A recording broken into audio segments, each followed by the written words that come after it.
Oba Ojaja, how do you feel? Because it's never done. How do you feel? You pay girlfriend tí ẹ ti fẹ́ rí tó jẹ́ speaker lórí social media yìí. Wọ́n bá yín bú ìyá Tade Nikawo. How do you feel? Do you have conscience? Where's your disclaimer?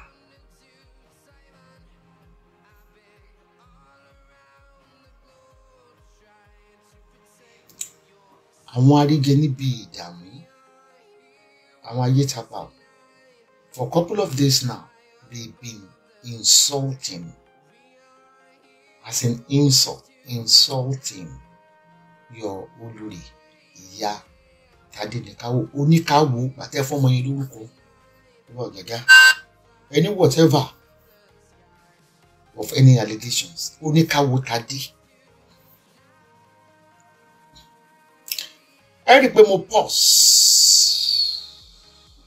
I paused. Talking about you. It's not. I'm not scared. What can that sing Lara? It's over. Can we la ma so? It's over. Can we? We'll be looking. Wo names don't be your ex-Olori. One tomode ba ṣe bí ọmọdé, àgbàlagbà ṣe bí àgbà. I think the respect to ma fún yín, ó yẹ kó máa fún. Ẹ bá ń korúkọ lè kì í ṣe wúrà mú sọ. Bí ọmọ yẹn tẹ̀ lóhùn jẹ. Orúkọ rẹ̀ mọ́ ń lọ lẹ́nu mi mọ́ ha mi lé. Ṣílẹ̀kùn ọ̀la. Ó kẹ́jẹ́ pé NAOMI. Kí lórúkọ Ìgbín ọkùnrin yẹn? Wọ́n ní ìgbẹ́ tíntín dé tí àwo. Ó ti bá gbogbo oúnjẹ wí o. Díẹ̀ ní lágbájá ìfitan mọ́ mi, wàhálà kò ṣe é bù kúrò ńbẹ̀. Ẹ dẹ̀ mọ̀ pé ọmọdé lọmọ yẹn kò tí ì tààtì. Ṣé ká zoom pé èyí náà lè tún gbé fáwọn ọmọ ayé tapa ó kàn máa bá yín bù. Torí kò sí tẹ́lẹ̀ ṣe mú gẹ́rẹ́ yìí. Ẹ lọ́ọ̀bù fracas burúkú. Wọ́n bá lọ́ba tó lọ́ọ̀bù fracas jù, Oba Ife. You watches every fracas on social media. That is why they are bringing your names. Ẹ dẹ̀ mọ̀ pé àwọn yòókù ẹ̀ ní fún wọn disclaimer ní tèmi bá sọ bọ́ǹbù tèmi dẹ̀ máa wo kókó mọ́. Ẹgbẹ́ má tí nǹkan ń lọ tí nǹkan ń dùn. Ẹgbẹ́ contract. Ẹgbẹ́ fún Gbénró.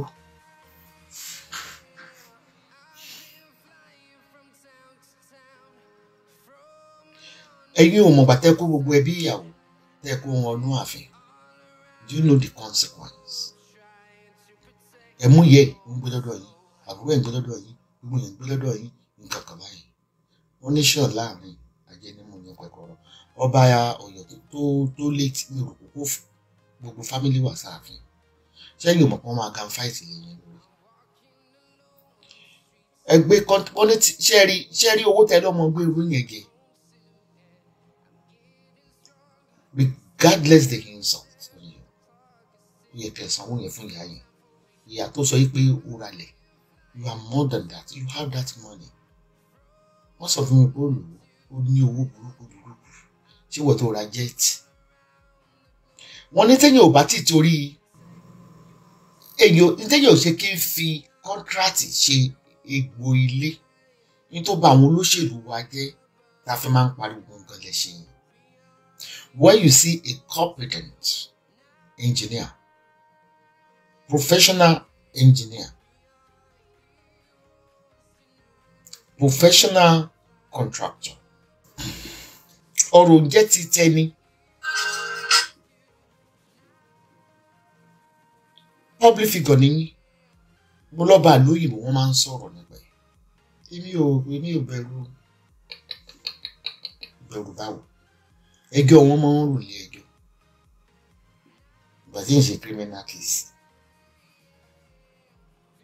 Nígbà tí ẹ̀yin gbé contract ilẹ̀ fún inexperienced Gbénró, tó ti kọ́lé lójú yín rí ni. ẹ dẹ̀ mọ̀ pé family wọn ń ṣe contractor.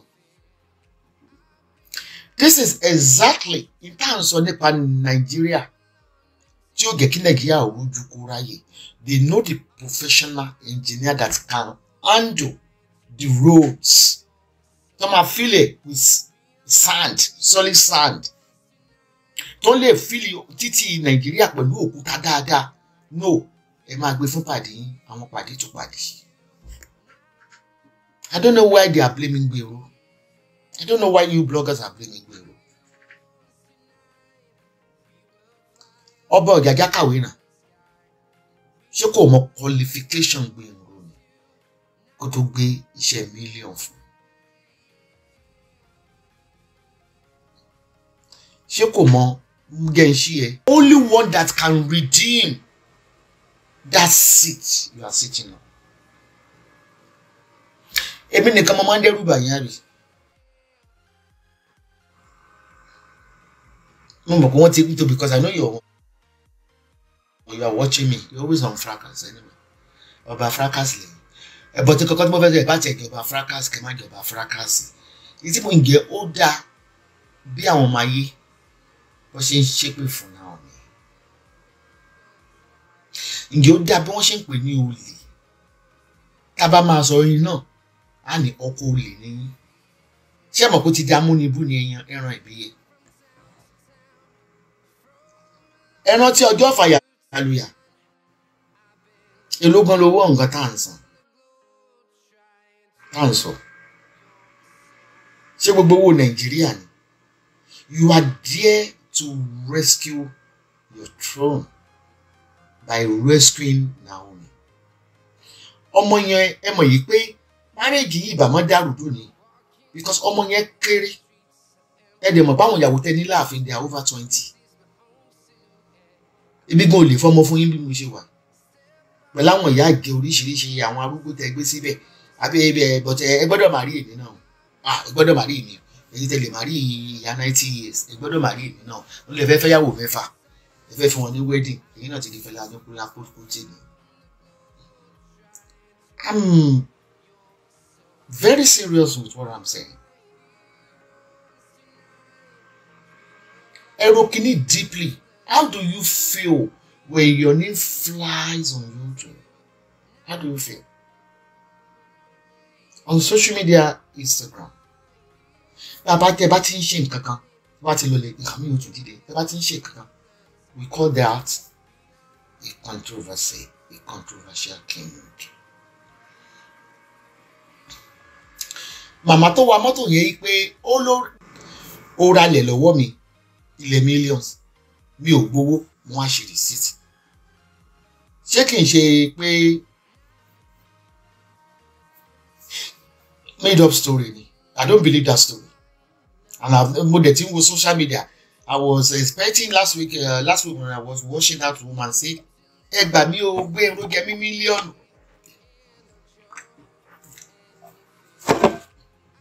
Ẹ kú mọ̀ pé Esabod sọ lẹ́nu. Wọ́n ní gbèrò jẹ́ àwọn ní mílíọ̀nù ó wá ra lẹ̀ o kò fọ́n wọn sí o àwọn dẹ̀ kọ receipt. How can that be possible? I know what you can do. Are you the one sponsoring the news? Èmi àti yín mọ́ra gan. Both in the spiritual realm and on physical land. A mọ́ra gan. But tí nìkan bá kọ̀ọ̀kan kan máa tẹ̀. How can Gbero ra ilẹ̀? Ṣófògùn lọ ra lẹ̀ ni? Ṣé ó fi ògùn ra ilẹ̀ ni? Ilẹ̀ tí ì ṣe 2 million.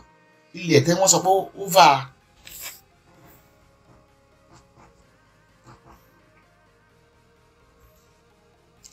Ilẹ̀ tán sọ pé over millions 20 million. Ṣó possible kí èèyàn ebi mò ń talẹ̀ bí ìtàn mọ́ba? I'm just a sole trader. Mo wá ra ilẹ̀. Oògùn sísì fún mi. Ó dẹ̀ ní kí n kọ receipt. How does it sound? How does it sound? There's more to that story. Maybe somebody is just instigating against NAOMI's family. I'm not saying because ẹ gbé contract fún, is your fault tẹ́ bá gbé contract fún. Professor wa University of Ife wọ́n serve orílẹ̀-èdè wa. Contractors wọ́n wà bẹ́ẹ̀. Nǹkan tó balẹ̀ ayé jẹ́ náà ni bí kéèyàn kan rẹ́pù ọmọ ọ̀rẹ́ ẹ̀ wọ́n máa sọ pé gá fi egbò lé ká fi tọ̀. Mo gbọ́dọ̀ lómi wá àwọn òrìṣà mò ń bá sọ̀rọ̀ lọ́wọ́. Ṣé fẹ́ kí wọ́n lómi gangan? Omi iná èyàn sì ń bómi ń ṣọ̀tẹ̀. You are vengeful. Ẹ máa ń gbẹ̀san. You are spiteful.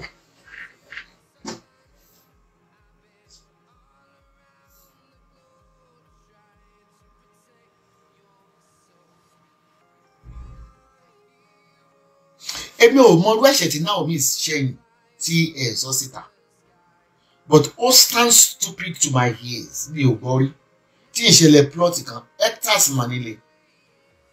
Gbèrú wa lọ bá yẹn yìí pé ilẹ̀ yìí ò yá. Owó dà. Màá fún yín lówó lítà yẹ ẹ̀kọ́ rìsíìtì. Wèrè kọ́ ni gbogbo àtàwọn nǹkan tó ń ṣẹlẹ̀. I'm the truth sayer that will tell you the truth. What has she done to Naomi? Ẹ fẹ́ dàbí àwọn bàbá ọmọ tó kórìíra ìyá tó kórìíra ọmọ to me. Ẹ dẹ̀ mọ̀ pé ọmọ tó bí fún yín ẹni adé ni káwò. Dàmí pé anything tó bá ṣe ẹ máa forgive ẹ. Kò bàjẹ́ lórí olúgbọ́n. Kò bàjẹ́ lórí àrẹ̀sà. Kò bàjẹ́ lórí ọ̀rọ̀gùn ní àká. Ọmọ tó dẹ̀ ń pariwo wípé I will spill it all. I will say it all. Ọlọ́run ò kọ́kọ́ òun kú. Ṣé pé wúrà wọ́n embarrass ẹ̀ wọ́n threaten ẹ̀ kò lè sọ nǹkan kan. Ọmọ yẹn ní because ọmọ tó pariwo pé tọmọ yẹn fi sọ pé òun ò kí ẹ̀ láti kú ó ti débi ọrùn ẹ̀ ni. Amọ̀ra wa o Kábíyèsí Ifẹ̀. Bàbá ríra wa adára mọ́ ìwé ẹsẹ̀ ńlá adára wa mọ́ gidigidi. Mí kàn lè ebi ò ń ṣe abó fún mi sísì rí ebi ń gba sísì rí mi ń gbowó lọ́wọ́ èèyàn ebi gan mo tún fún yín lówó rí.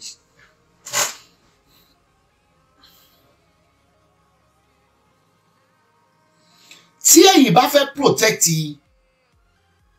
Naomi àbúrò ẹ̀ gbowó lọ kò yẹ kẹ́ get story yẹn kó leak. You are rich. You are one of the richest Oba in Nigeria. Ó yẹ kẹ́ ẹ settle ẹ̀ kẹ́ ẹ pé màmá yẹn ní òun fẹ́ rí ọba but òun ò mọ̀ bó ń ṣe máa débẹ̀. You should have invited her. Ṣé ẹni téèyàn bá ti dé ipò ọba yẹn kó jẹ́ ọmọ kékeré ará ọmọ 70 years tó jọba l'Ondo State náà. Èèyàn gbọ́dọ̀ ní ọpọlọ not everything ní ìjà. Mo gbọ́dọ̀ gbẹ̀san. Tó máa bú mi mo gbọ́dọ̀ lọ tì wọ́n mọ́lé Nàìjíríà lè tèmi mọ́lé ní ìlú òyìnbó. Ó kàwé náà ó kàwé ní òyìnbó náà. Ṣé wọ́n ti civil case ní ilé? Ìlú ìmúrẹ́ Jesus ìlú Ghana kí ló dé gan? Èyí lẹ́wọ̀ èso ní kílà kan mi. Èèyàn bá gba sáǹsì gbogbo lórí sáǹsì. Èèyàn bá gbéléwì jáde káàkàn mi láàánú mi. Kábíyèsí ẹ̀ mọ̀ pé ojú ẹ̀ ń ti èmi kíni ibi tó búbúbú tí mo pa lórí ìtí gún ṣe tó fi pa lórí ìdákàlàgbò tó ti ṣe tó ti yọ gẹ̀gẹ̀ lọ́rùn. Ó yẹ kí ẹ save Naomi. Number one, wọ́n ka obìnrin sí yín lọ́rùn which is ridiculous. Ọba kì í kọ ìyàwó but ní sáà tí gbogbo nǹkan pátápátá lè yí padà nígbà tẹ̀tẹ̀ tí ń bá obìnrin orí fracasi ṣe àjọṣepọ̀ ẹ̀rí kó ga ẹ wá lo veto power. Where's your decency?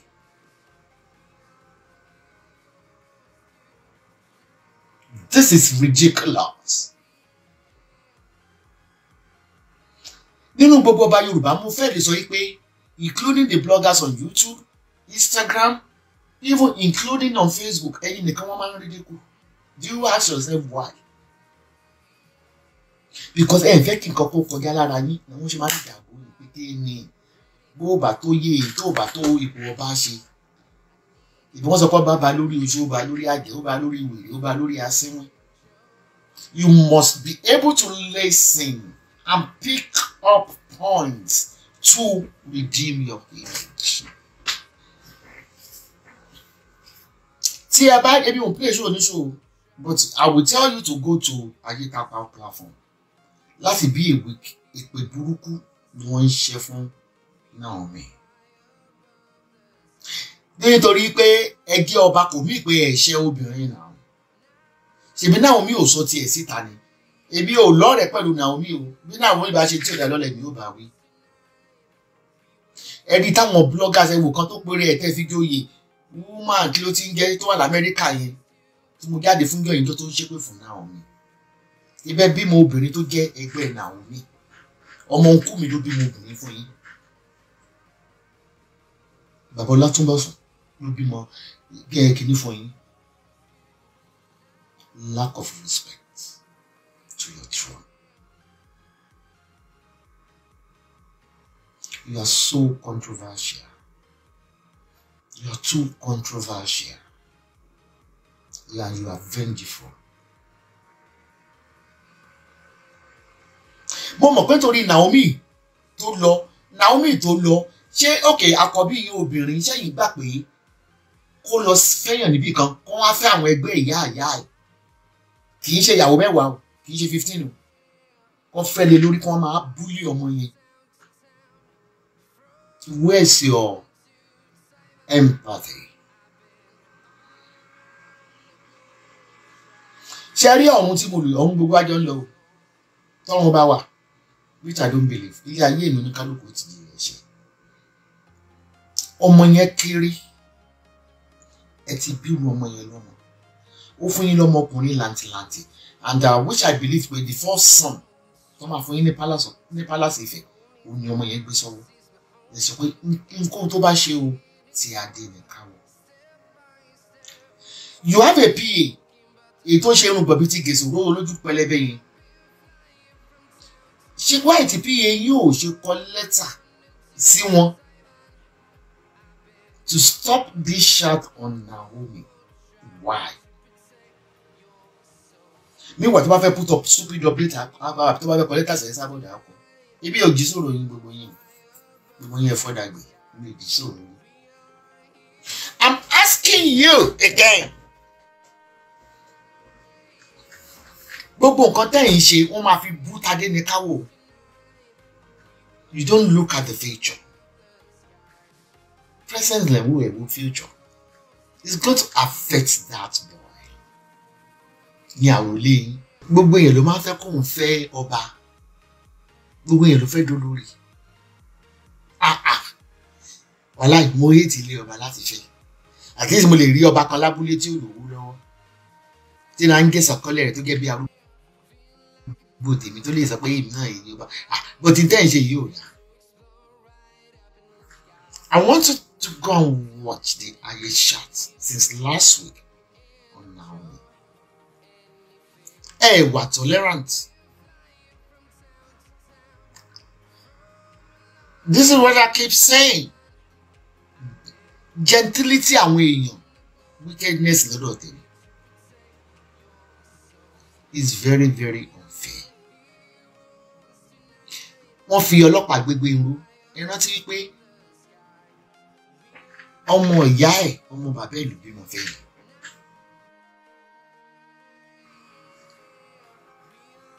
Ọmọ ìyá ẹ̀ káàbà tí torí èṣù jẹpo kò sí ìlú tẹ́ ẹ̀ ní lẹ́sìn bẹ́ẹ̀ ṣe pẹ̀lú ayé first monarch. Kí ló dé tẹ́ ẹ̀ tí torí odidi ẹ̀mí tó jáde ní abẹ́ Naomi fún yín kẹ́ let them go and you put up a publication to caution people insulting that girl. And who will be just a common person? Just a common. Oh, but I don't know. Do you know the definition of a king? ẹ wo àbí common person tó máa bú àwọn ọmọ wọn tó máa ṣépè fún wọn. It's very very unfair. Ó tì mí lójú. I was so sad yesterday nígbà tí wọ́n hit ọmọ yẹn. Ẹ mọ̀ pé wíìtì táwọn ọmọ ayé tó ń hit ẹ̀ ṣe mọ̀ pé Àbíkẹ́ igi orogún ni. Igi orogún ni ẹni tí inú òdùn tó ń jẹ ṣúgà ẹ l'Àbíkẹ́. Ẹ promise ẹ kó náà wọṣọ funfun wọn kò náà sọ náà. Ẹ lè sọ pé ẹ̀fẹ̀ at least wọ́n ṣe update náà pé the latest coin ní Ifẹ̀ Faramadi Arena. But ẹ lè kọ update ẹ ti gẹ dodo. Ó dà kéèyàn wà classic. Ẹ gẹ dodo. Ẹ ti daláwà dẹ̀ secret yìí ń bẹ lọ́wọ́ rẹ̀ record yìí ń bẹ lọ́wọ́ rẹ̀. I'm not coming here to joke with anybody. I mean what I'm saying. I'm not joking.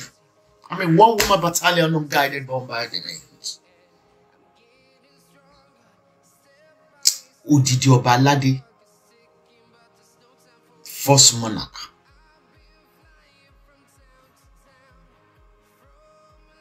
Tó gbé ìfún yín àtẹ̀dọ̀ yín dání. Ọmọ tí ò ṣe rà ní bílíọ̀n, ìlú wa ní ti gbé ìlú jẹ. Why tẹ́ kúkú wá ṣe ní òkú òru pé òkè tájẹ́ ní káwọ́ ẹ̀gbọ́n ẹ̀ tí kó mi lówó jẹ o. Ogún tadé ní káwọ́ ló gbà yẹn o. Ogún ẹ̀ ló ti gbà yẹn o. Kí ló dé? Ẹ pé ọkọ tèmi nìwọ náà mo lè sọ̀rọ̀ nípa rẹ̀ dáadáa ọba mo lè sọ̀rọ̀ nípa ẹ̀ náà.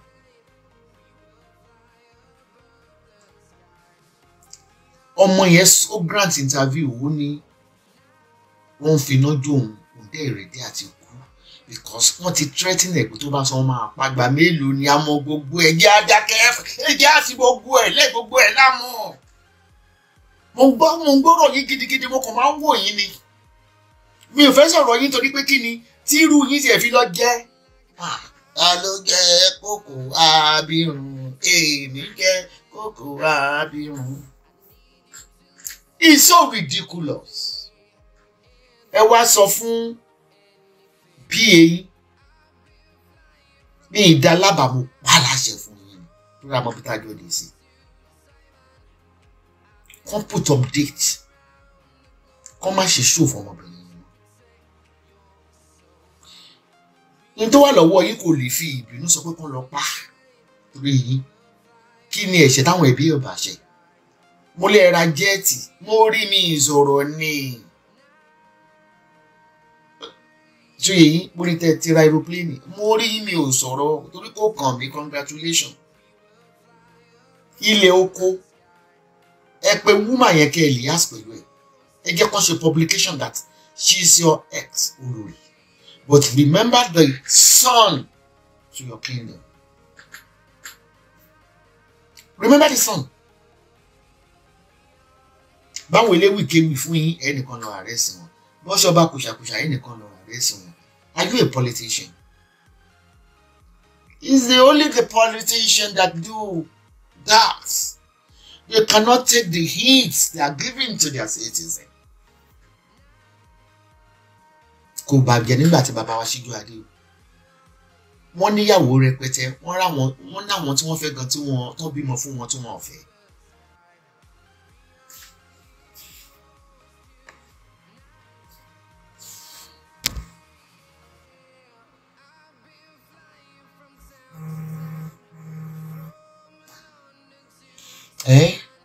Bí mo ṣe sọ fún yín lọ.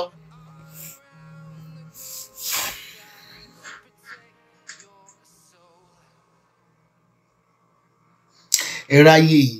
Kábíyèsí ṣé kí n play díẹ̀ nínú show mi tó ti ń bú NAOMI. Mo ń gbọ́ ọmọ dẹ̀ ń sọ fún odidi NAOMI. Ọmọ òṣì. Straight to poverty. Ó ní NAOMI ọmọ òṣì. Ṣé mo ìpé pé number one ọba òtí ń ó ga o. Political king lílé yìí o tó bá jẹ́ heritage king wọ́n bò ń kọ́ ìyàwó tí ìyàwó bá dẹ̀ lóhùn ń lọ bí ó yẹ kẹ́ ẹ fún ní security guards wọ́n sì ń ṣe láti jù ní. Nígbà tí ike sọ̀tàn ọba Iléṣà fún ní àwọn ọmọ márùn nígbà tí MKO Abíọ́lá tó wà láyé. Ó ní kí ọba Arómọláràn rán ìyálé rẹ̀ sí òun láti lọ fún ọba Arómọláràn ní ẹ̀bùn. MKO ó kí ìyàwó ọba odò. Newspaper gbé lọ́dún náà. Awuyewuye pọ̀ lọ́dún náà. Gbàyí mo ti mọ̀ pé ẹ bá dúró ìyàwó ọba odò gbé. Ẹ̀yin ọba yìí ẹ ti trade glory for chickens. Torí láyé àtijọ́ ń gbọdọ̀ ìyàwó ọba. Ní ayé àtijọ́ wọn ò gbọdọ̀ dúyàwó ọba, wọn ò ní kíje. Bí ẹ bá dúyàwó yín àdúgbò ni, àdúgbà ni, kò sí nǹkan kan. Torí tí àwọn ọba bá ti ní ọ̀kánjúwà owó, tí àwọn ọba bá ti ń ṣe àgbèrè tó ń dóbò òkò tọ̀, òrìṣà ò sí ń di ẹ̀rí. Ẹgbẹ́ bá yín lọ bí olùkíńgbọ́n tí bí àwọn lè dáríjì yìí. Olúwẹ̀rí. Sometimes when people analyzes your show on YouTube, mo máa ń feel sorry fún yín bákan. Ṣé pé kì í ṣe Esabod nìkan ló máa ń sọ̀rọ̀ yìí? But èmi gangan ní ọ̀rọ̀ kò bá bọ̀ ọ̀rọ̀. Sẹ́ńtì bá sọ̀rọ̀ sí báyìí, ó máa sá kábàkàbà ni. Nǹkan ni kí n fi ń lè kí n máa wò ó. Try to embrace peace with that girl. Yín ni ká ẹ fẹ́ o. Bí kò lè gbàdúrà kọ́ ọmọ yẹn kó fẹ́ yín láyé. Ìdè lè gbàdúrà kí under age kó rárí wọ ọbẹ̀ yẹn. Ṣé ráwọn tẹ̀ ṣẹ̀fẹ̀ fún lórúkà wọ́n lè fẹ́ márì obìnrin mẹ́rin ẹ ti ṣèkan lénìí. Congratulations. Ó ga o. Nàìjíríà wò yóò di. Àmọ́ kó bá máa ń fẹ́ yàwó tó pọ̀. Ẹ fẹ́ ṣe marriage ní ọjọ́ mẹ́rin. Ọ̀tọ̀ ní tọ̀la. Ọ̀tọ̀ ní tọ̀túnla nínú crisis. Nínú economic crisis. Ṣé àwọn mẹ́rin yẹn wà lára àwọn 18 tó wà ní Charlotte? Ẹ yọ̀ǹgì ju gbogbo èlé.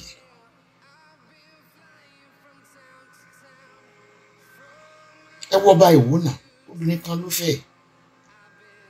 Why? Àbí urging for sex is too high? I don't know.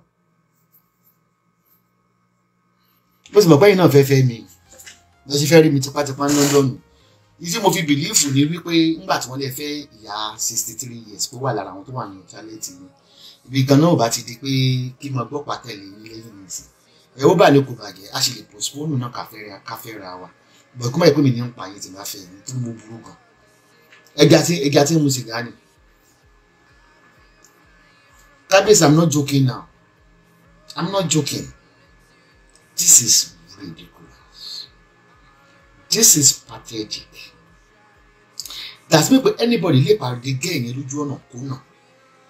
Tí ọba Arómọláràn tí mò ń sọ yẹn, ọba kọ ìyàwó ẹ̀ lọ́dún náà. Bàbá ṣì wà láyé, wọ́n wà láàyè. Kabiyesi ọba Arómọláràn. Mi ò kéré story tí mò ń sọ yìí nígbà tẹ́ ń kéré. Security man bá obìnrin yẹn lọ sọ́jà. This is unfair. Àwọn ọmọ ayé wa búyàwó yín títí wọ́n ní NAOMI ṣílẹ̀kùn ọ̀la òpònú pé nígbà tó fi ọba sílẹ̀ ó rò pé ó lẹ́nu ọ̀rọ̀ mọ́ Nàìjíríà. Kò dáa.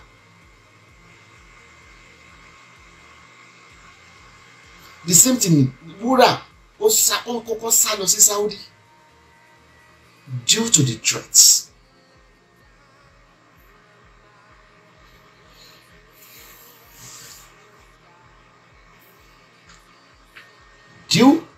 Ṣé rí wọ́n ẹni speaker tẹ́ bá gbé jáde wọn lè rescue ni?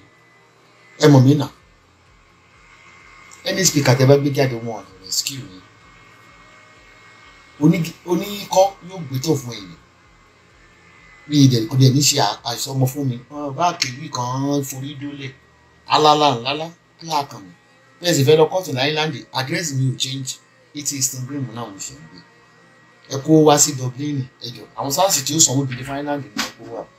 Island kan sì máa fún mi lóye tó bá yá. Wípé mo kó àwọn èèyàn wá fún mi. It's unfair o. Ẹ pé mi ò bú yín.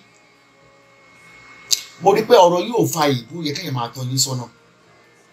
You need to redeem the image of Naomi. Due to that, crown junior king, king junior ni kò dá o. Ẹ lọ sí orí page straight to the poverty. Lọ́dọ̀ àwọn ọmọ ayé, ẹ máa rí lórí iye ọ̀dọ̀ Àbíkẹ́ náà. Ẹ wò bó ṣe ń pọ̀ wọ̀nyí ló ló ṣe. Why? Kò gbẹ́nu tèmi náà. Why? Ìgbà ìmọ̀ yàtọ̀. Ó bímọ fún yín. Ẹ má dé àwọn ọlọ́pàá sọmọ yẹn mọ́ according to her. Táwọn ọlọ́pàá pé wọ́n ń hàrá sùn. Why? Ọlọ́run wo ọmọ gbogbo wa o. Ìgbà téèyàn bá fi wí ká náà wọ́n fi wí fọ́mọ rẹ̀ o. Ẹ wá di pé ẹgẹ potato, ẹgẹ punani, talantolo. Wọ́n fi ọlọ́pàá arrest àwọn èèyàn lawfully. Ṣé ó yẹ kẹ́ ẹ participate kẹ́ ẹ mọ́ bá pọ̀ ọlọ́pàá? Why? Ẹ dẹ̀ mọ̀ pé ẹ kàbùkù bọ̀ nígbà tí bàbá Ìjẹ̀ṣà. Tẹ̀lé kọ́ mọ́ tìmọ́ àtìmọ́lé before his case ní final case o. Gbogbo bẹ́ẹ̀ ṣe fún gbogbo ẹ̀ wọ́n ń sọ fún mi. Ara àwọn ọlọ́pàá náà ní kúkú ń sọ fún mi. Ẹ mọ̀ pé Esabod náà wà láàfin ọba. Kò síbi tí mi ò sí. Mo wà lásòrò.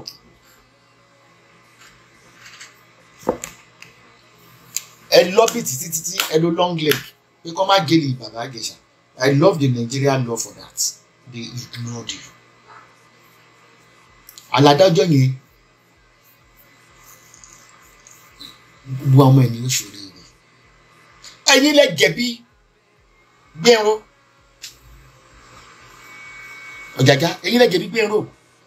Àwọn ọmọ tẹ́ lọ mú lákìtàn.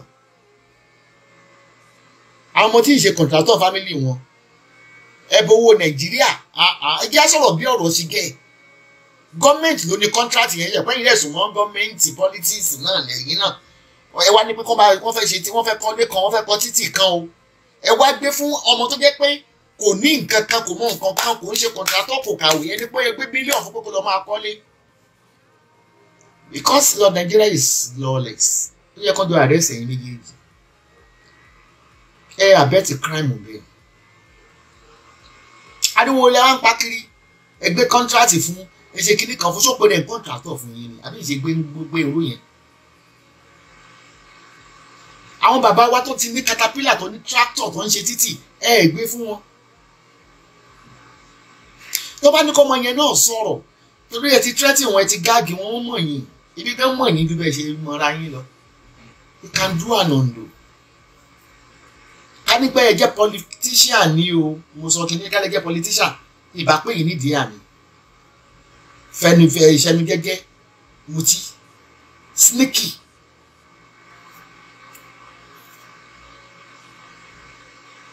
Afúnni ń fúnni ẹbí lẹ́fẹ́ gbàù lẹ́bí di contractor tó ń ṣe títì gbàù lẹ́dí ẹbí di contractor tó ń kọ́lé because Nigeria is lawless. Ó yẹ kó probe yín. Ó yẹ kó probe yín. Owó ní ìsìn tó ti wá lọ. Owó tó ní kó fi tún South West ṣe ní o. Kì í ṣe owó yín o. Owó Àbújá ni o. Ó ti wọlé. Tẹ́ ẹ̀ bá rẹ níbo ibi ó sọ ọ́.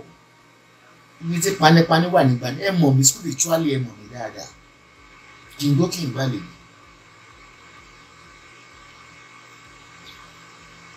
Why?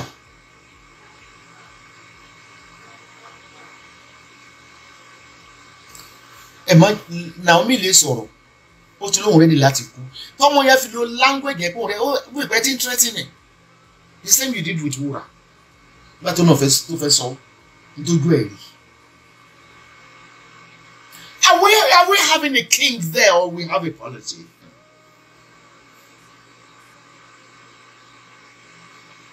No normal person, poor masses, teachers, nurses, doctors can visit your palace. But àwọn group wey start gari lọ sókè. The way we see, ẹ máa sọ wípé mo rí ẹni yẹn tó ní agbẹ́jọ́ máa block ẹ̀ mo rí tí kọ́mẹ́ǹtì ní kí n block ẹ̀. Mo ń ka kọ́mẹ́ǹtì látọ̀kan. Ìlú ní ẹ̀tọ́ láti pariwo lé ọba lórí. ẹ má kó wa láyà ẹ̀gẹ̀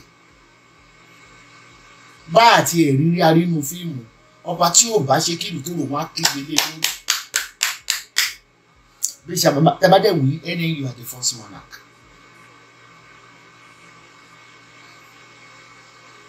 wáyé tí wọ́n máa sọ̀rọ̀ nípa ọba Èkó wáyé tí wọ́n máa sọ̀rọ̀ nípa ọba Ògùn state wáyé tí wọ́n máa sọ̀rọ̀ nípa ọba Ọ̀yọ́ state why this particular one you káwálé mi ni tí ẹ bá ṣe bí pé ẹ burú sínú ẹ máa ń gbẹ̀san èmi ó paná yẹn ni pé not again ni o Naomi ẹ máa kó àtọ́ bí ẹ máa kówó yẹn lọ. owó tí ò tó wó Rolls Royce tẹ́ ń wá owó tí ò tó rí gẹ́ẹ̀tì tẹ́ rà àbúrò là ń sọ fọ́mọ olúwàbí tó bá dé ibi ìlàwà kúkú wà bíbí ìbá tún ti jáde.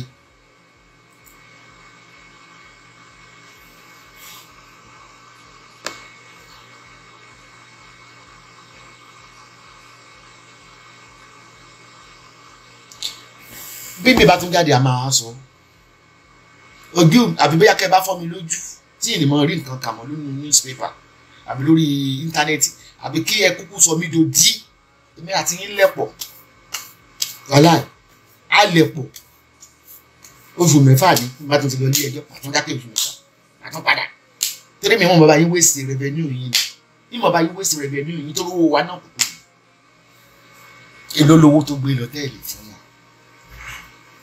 ṣùgbọ́n ká nípa àwọn ọlọ́pàá fẹ́ prosecute yín ni rúurú wò ilé nǹkan táwọn ọlọ́pàá bá fẹ́ prosecute yín ni wọ́n máa ń tọba mọ́lé lu òyìnbó stop ẹ̀ wọ́n tọba lọ wọ́n dẹ̀ máa ń dìtú ọba ó yẹ kán prosecute yín pé ó jẹ́ pé family lẹ́gbẹ́ adúrú owó Nàìjíríà yẹn fún pé kó lọ́ọ́ máa ṣe ètò àtúnṣe ẹ wá ló kówó jẹ ṣó lẹ́ experience lọ́mọ yìí ò jẹ̀bi ẹ yẹ ká sọ tọrọ gbèrò ò jẹ̀bi gbèrò ò jẹ̀bi kí ni qualification ẹ̀ ẹ fi gbé yìí jẹ́ contractor fún.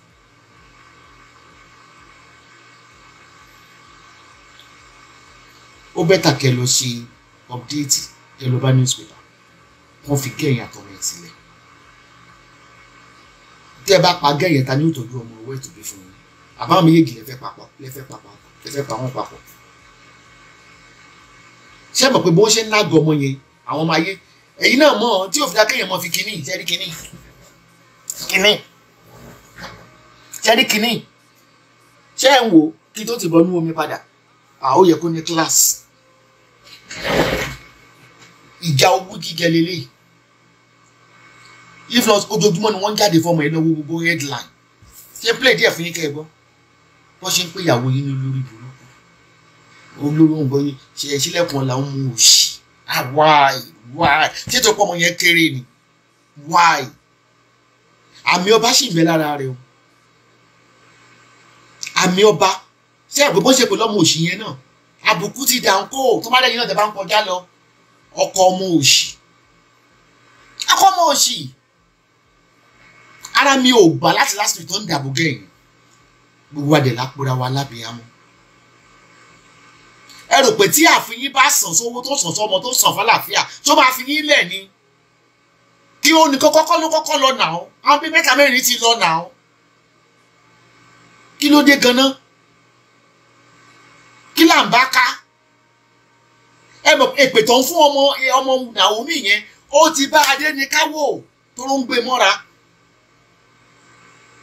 ìfọ́sàn yín láyé yé àti lọ́run owó àtọ́mọ ẹ̀ tí ó ń ṣe ààrẹ you need to stop all this nonsense go and grant an interview and stop people from cursing Naomi it's ridiculous tó bá máa sọ lẹ́nu pé ká ní ọba tó kọ́kọ́ bí ọkùnrin ọmọ yìí ló bí fún yín mo dẹ̀ mọ̀ yìí pé ìyá tó jáde yẹn gan tó ní pé òun kọ rìsíìtì 30 million láìgbà kọ́bọ̀ irọ́ ni set up ni we know each other Ọba Ifẹ̀ ẹgbẹ́ ká fi yẹn lẹ̀ ẹ fi yẹn lẹ̀ gbogbo nǹkan tẹ́ bá lè fi búlì ọmọ yẹn lẹ máa fi búlì ẹ̀ ṣé ẹ rí Ọba Ìwó tí wọ́n ṣe tí yẹn máa ń fò kiri bíi àǹtà tí wọ́n fò bí ọ̀yà yẹn tó wà outspoken inú ẹ̀ dájú ẹ̀yìn tẹ́ dákẹ́ lọ nínú gbogbo bíbí orí bí ọmọ tí níbi ìjọba aláyé tó fẹ́ spíkàrì kí ìtúnṣe peaceful speaker fracas speaker tó pé kọ́ lè jà fún yín. ṣé wàá yẹ kó mọ bú orogún ìgé orogún ni wọ́n ṣe ń pe Naomi lórí burúkú náà ìgé orogún ni tẹ́ bá fẹ́ sèvù ara yín ìtìjú ni o ìyàwó mẹ́rin wọn lè fẹ́fẹ́ ní àárín ọ̀sẹ̀ ẹmú náà mọ́ o ìdí òfin dá kéèyàn fi ra ìwọ̀ lẹ́nu wọn kó máa pe ọmọ yẹn lórí burúkú for crying out loud. mo wí tèmi tẹ́ bá yà ní wèrè Adéníkáwò náà ti ya wèrè ẹ̀yin gan ti ya wèrè ọba torí wọn á sọ pé ṣé ẹ̀mọ ìyàwó tó yí kúmà tó ń ṣàpépà kiri yẹn wèrè ìyàwó ọba ni ẹ̀mọ Adéníkáwò ni ọmọ wèrè ni ṣé fún ebi òun play show oníṣò ọba pé ẹ̀mọ péèjì yẹn ẹ̀mọ péèjì tí mò ń sọ yìí o àmì sọ báyìí nǹkan làgbé mi bẹ́ẹ̀ tó ẹ wo fracas dànù ní ìdí ẹ̀fẹ̀ ẹ má yẹ ká ẹ gbé fáwọn speakers ni o tó bá fracalize máa fracalize a jẹ́ pé a tún máa padà sí ìwé àtijọ́ ẹ dẹ̀ mọ̀ gẹ́gẹ́ bí ìṣe yín náà Dublin Island Court stop Esabod I lose wages ìwèrè wọlé lose mélòó lára mi.